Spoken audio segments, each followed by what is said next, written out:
Hello, this is Genevieve Fontana coming to you from Canisius University in Buffalo, New York, and you are listening to the Did You Know podcast.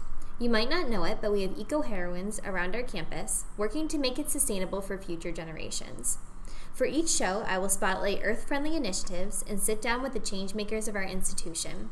Today we are spotlighting Dr. Fields, Vice President of Student Affairs and Dean of Students. Dr. Fields is committed to helping students succeed inside and outside the classroom and building a more equitable campus community. He is always listening to the concerns of the students and values a sustainable voice in the room. Thank you so much for being part of this project and speaking with me today. Thanks for having me. So would you be able to introduce yourself and explain a little bit about what you do at Canisius? Absolutely. So as you said, my name is Dr. Harold Fields. I started at Canisius last summer, the summer of 2022. So I'm really excited to be here in the role of Vice President and for Student Affairs and Dean of Students. My work involves supporting most of the student experience outside of the classroom. Yes, there's lots of other areas that impact students outside the classroom, but many of the offices and services are folks that I work closely with and help provide leadership for and support for. That includes our staff and student life that help contribute to our campus events and maintain our residence halls and apartments, as well as managing our student conduct process and ensuring that our policies are being enforced and upheld in a consistent manner. So my job is pretty busy. Definitely. It involves lots of moving pieces and lots of very different areas of interest. So I have to pivot many times throughout the course of the day. Yeah. So then what does your role entail as the Vice President of Student Affairs and Dean of Students? Yep, so in addition to some of those areas that I mentioned, I'm also here to be a chief advocate for students. I report directly to the president and have obviously operational responsibilities for many areas, but a big part of my job is just being aware of what our students are experiencing and having a direct connection to them. So a part of that is meeting regularly with our undergraduate student association president. I actually just had a meeting with him this morning. Even though it's the summer, we usually meet at least twice a month for formal meetings, but we typically talk every week and sometimes several times a week.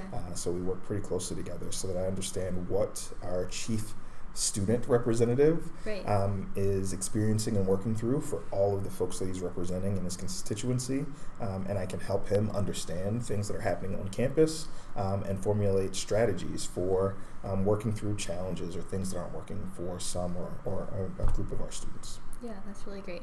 I spoke to Jahari last week, nice. So that's great. Awesome. So then in your role, you ensure that right people are always in the room when making decisions. How crucial is it to have a representative for the environment in campus meetings to ensure inclusion of environmental concerns in the decision-making process of the university? Absolutely. It's critical, and it can be challenging at times. The pace of my work can be very fast. That was the case at my last institution and also here. Just the nature of the portfolio of things that I'm responsible for and the realities of our student experience, that I don't have a lot of time often to sit with a project, that I have both long-term and short-term projects, and those things that are short-term I have to keep moving, making sure that I'm delegating and working with the right people, and that means that I can't always ensure that I'm doing all the research myself. So it is important to have experts in the room, folks whose lens and perspective is completely shaped and informed by really important issues like sustainability, like equity and inclusion. That it's really important that some of these ideals that increasingly are important to today's college student, today's young people, they really prioritize sustainability, civic involvement, giving back, and building community. Those things require different perspectives and voices because we're not all the same, and we have different ideas about what those things mean and how we want them to show up in our communities. Yeah. And I completely agree, like how sustainability shows up in the values of our students, and I know you are really responsive to that. So, Absolutely. And I know Jahari communicates that to you as well. Absolutely. It's a frequent topic. Yes. So I know you previously worked at other institutions. How have you seen sustainability initiatives implemented at other schools, and how have you been inspired to bring their commitment to Canisius? Absolutely. Before I even planned to engage in this work, my first real job was on a college campus. And I have now received paychecks from 5 different colleges. No, maybe 6 in my career, starting in high school. So my first high school job was at University of Pennsylvania. Okay. I grew up in Philadelphia, and that's a really big school. And I've been a part of really big campuses like that one and much more intimate campuses like ours here. And each of those campuses has a unique physical layout and unique way that they're impacting the physical environment. Some of my previous experiences have really benefited from students who are passionate advocates for conservation and sustainability. As a part of my work in a previous role, I worked in residence life, and even before I became the director of that department, there were a group of students who were really passionate about landfill diversion. And they pitched a project to bring a reuse and reduce sale to campus, where in the spring, instead of lots of items going into the landfill, there was a network of volunteers that were built that collected all those items, figured out how to sanitize, sort them, and store the items that were good for reuse. And then they were staged for sale in the fall as a part of orientation. So that campus is a bit bigger than this one, and so there's a lot of volume, and it made that a project that eventually became mostly self-sustained with the sale of the items that were collected. So there was some initial seed money, but that became a huge boom for the campus as it diverted many tons of waste from landfills annually. Similarly, students had really great ideas about minimizing food waste that was going to landfills and also addressing student food insecurity at the same time. And on that campus, in a class, a group of students and a faculty member proposed an alert system to help students understand where there's leftover food from events on campus, because we all know that a lot of food gets ordered, and not all of it gets eaten by the folks that come to the event. And that campus actually leveraged Facebook to create a network of notifications so that students who wanted to come pick up a sandwich or grab a wrap that was left over from a lunch meeting or an event, even if they couldn't make that event or meeting or had no connection to it, they could come and pick up the food and keep it from being tossed. That initial program actually turned into a full-fledged food pantry, which was up to 1,000 unique visits per month when I left that campus and that institution. Wow, that's amazing. So we were really proud of what we were able to do, and that a group of students in the class and some RAs were able to collaborate when they were posed with this task, and some really talented professional staff members that helped secure some grants and advocate for the students' vision has created a really important sustainability-related initiative on that campus. Yeah, that's really and I'm really excited about the potential to support the great ideas that our students here have at Kenisha to build similar programs. Yeah, and I know Chartwell's is doing something similar with the food waste. I think it's called Good DR or something like that, similar, and then there's a notification system. So. Yep, they will have notifications right in the Dine on Campus app. So I'm really excited to roll that out to our students this year, so they're able to take advantage of these items that would go to waste otherwise. Yeah, and I would love to do something similar to the first program you talked about with just all the items that go to waste in the residence halls, because I know UB does something similar, but I thought it'd be so cool if there was a sort of a flea market or something like that. So that might be something we have to work on. Absolutely. So can you talk about the addition of water filters in the freshman dorms and how it will contribute to reducing our single-use plastics? Absolutely. The USA, as well as I believe some of the students on the housing committee, all voiced concern about the lack of water fountains in the res halls and the need for students to then either use single-use plastic bottles or have pitchers that need to be refilled in their fridges in their res hall rooms. Neither of those are great options. Obviously, the refillable pitcher is a much better option than the single-use plastic, but the reality is that we could take a look at our physical infrastructure and identify a way to ease this pain point, but also disincentivize the use of those single-use plastic bottles. So once this issue was presented to me by our students, I was able to connect with our facilities team, who had already looked at this issue previously. They had evaluated a couple different options, and we were able to zero in on an option that worked. That was going to be low cost but huge impact for our students. So adding the filtered water dispensers to the sinks in the kitchenettes in the res halls is exciting. And similarly at my last institution, because I had residential responsibilities, this was a popular topic and one that we needed to address on that campus as well. And so it is definitely exciting. carry my reusable We cups love it, all the yes. time, and I really appreciate having bottle fillers around to refill them. Yeah. I am an ice cold water guy, so Yes. I do pack lots of ice from home, and occasionally when I run out, I go bother our friends in dining or at Tim Hortons for an extra cup of ice Yes. to refill. That's so great, and I know it's starting this semester upcoming, so Yep. that'll be great for Absolutely. less single-use plastics. Absolutely. As Vice President of Student Affairs and Dean of Students, how do you see your role in protecting the environment? Yep. So I think it's kind of twofold. As I mentioned, my job is to be an advocate for students, and as we've already established, our students care very deeply Right. about this, as they should. This planet will be their home far longer than it will be the home of the administrators who are here supporting and educating them. Right. We have little ones to think about as well. Mm-hmm. We've inherited many things that I'm sure many of us would love to be different, and this is an opportunity for us to make sure that the folks who are coming after us are having a better experience than the one that we had, and that we're setting them up for success. I think also I have the unique responsibility of being the vice president at a Jesuit institution.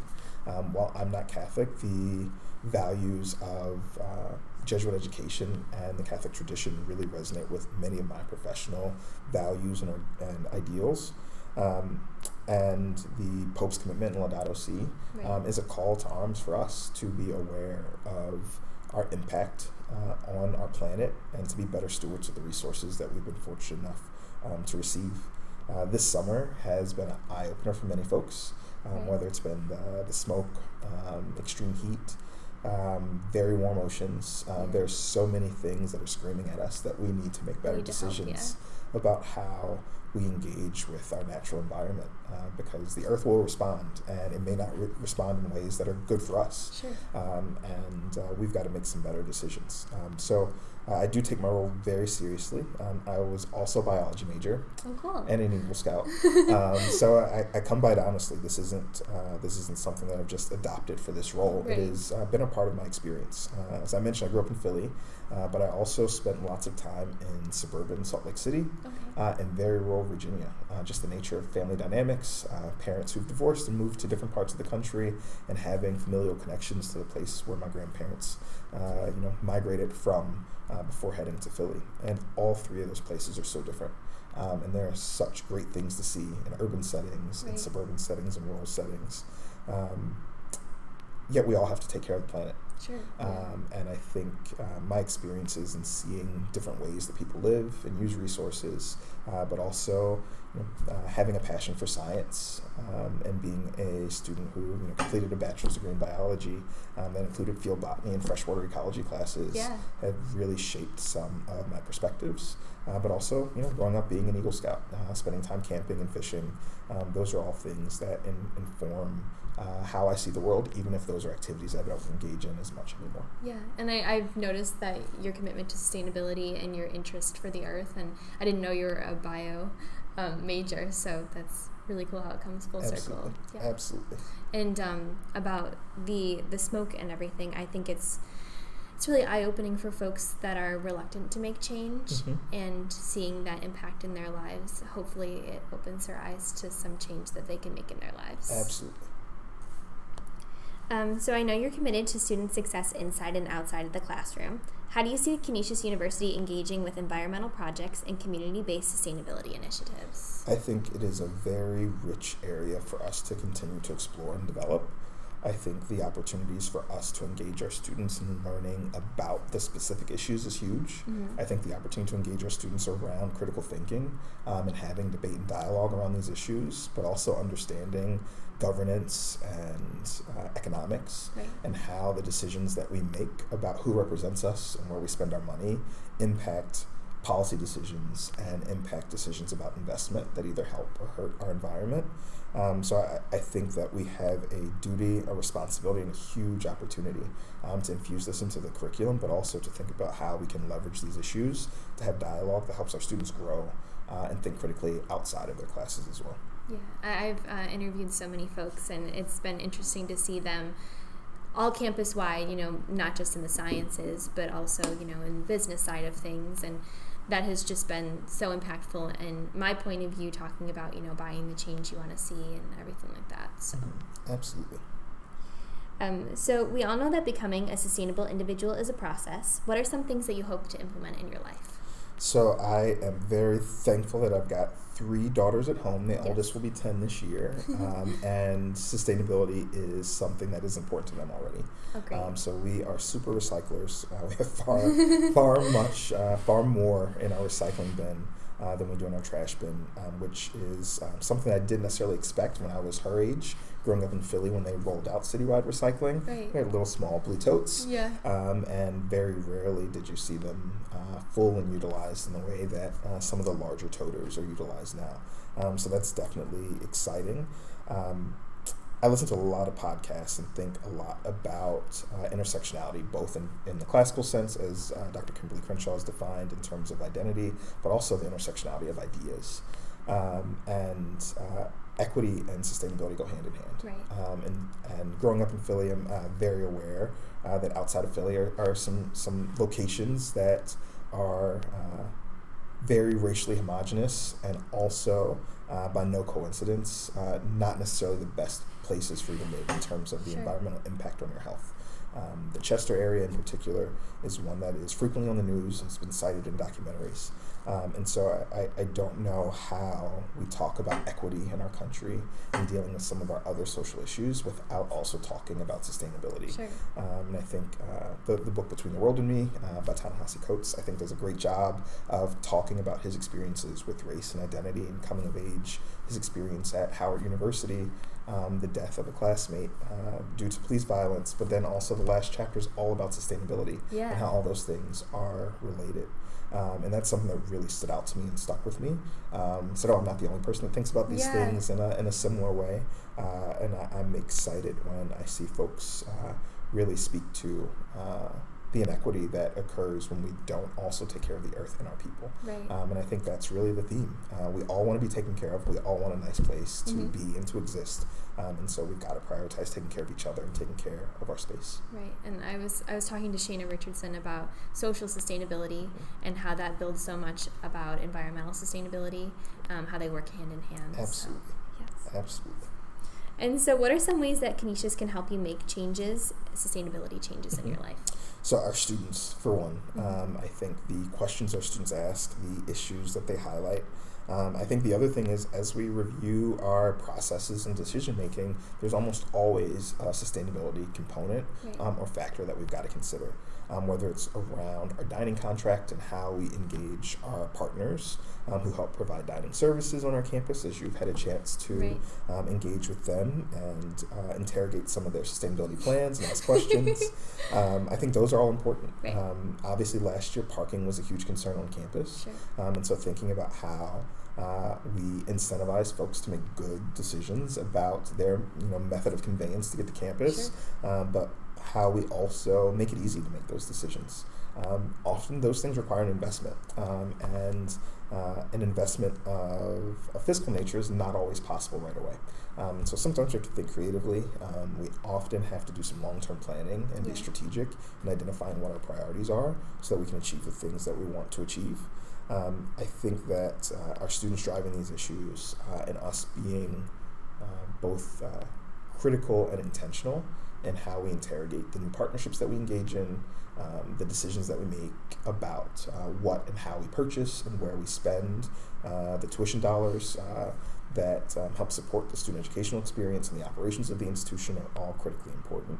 And I'm really excited to be here at a time with a leader like our president who's committed to sustainability and us doing our best to respond to Laudato Si. Yeah, I'm very excited as well. I'm excited to see how we spend more of our dollars in small businesses. I know that's a commitment to USA this year, so that'll be very exciting. So what is your vision for sustainability on campus, and are there any plans for expanding the university's commitment to environmental sustainability in the future? I know that it is always front of mind. It is something that I think about often, our president thinks about often. I am excited about some of the things that we've been able to implement after my first year, some things that are going to be rolled out this fall. We've already talked a little bit about water filters in the residence halls.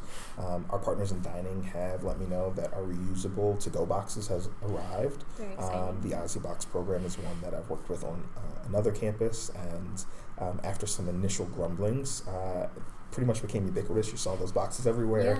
We reduced disposable, single-use takeout containers dramatically on that campus, and it's a much bigger campus.